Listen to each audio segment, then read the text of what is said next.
Nanindigan sa Senate Minority Leader Alan Peter Cayetano na dapat munang dumaan sa pagdinig ng komite ang isang resolusyon na may kinalaman sa Chinese Embassy sa gitna ng umiinit na tensyon sa West Philippine Sea.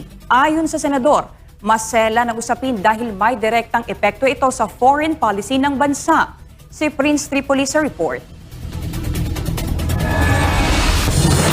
Sa gitna ng mainit na palitan ng pahayag kaugnay ng West Philippine Sea, iginiit ni Senate Minority Leader Alan Peter Cayetano na kailangang himayin muna sa committee hearing ang isang resolusyong tumutuligsa sa Chinese Embassy bago ito talakayin sa plenaryo ng Senado. Sa liham na ipinadala ni Cayetano noong ika-27 ng Enero kay Senate President Vicente Sotto III, binanggit niyang hindi umano na isama sa lingguhang agenda ang resolusyon at una lamang itong naipasa sa hanin ng mayorya, dahilan upang kulangin ang oras ng mayorya upang pag-aralan ang panukala. Ayon kay Cayetano, sensitibo ang issue dahil may kinalaman ito sa ugnayang panlabas ng Pilipinas. Kaya mahalagang marinig muna ang panig ng Department of Foreign Affairs at mga eksperto sa diplomasya sa isang pagdinig ng komite. Dagdag pa ng senador, sa ganitong pagdinig maaring mailahad ang kabuang konteksto ng issue, ang kasalukuyang estado ng relasyon ng Pilipinas at China at ang posibleng epekto ng anumang aksyon ng Senado. Tinukoy rin ni Cayetano na nagpaabot na ng alalahanin ang DFA sa Chinese Embassy kaugnay ng ilang pahayag sa publiko, kasabay ng panawagan para sa mas maingat at mahinahong pagtugon upang hindi na lalong lumala ang tensyon. Giit ni Cayetano, bagamat may karapatan ang mga mambabatas na maghayag ng kanilang posisyon, ang mga usaping may kinalaman sa foreign policy ay dapat dumaan sa tamang proseso upang mapangalagaan ang interes ng bansa.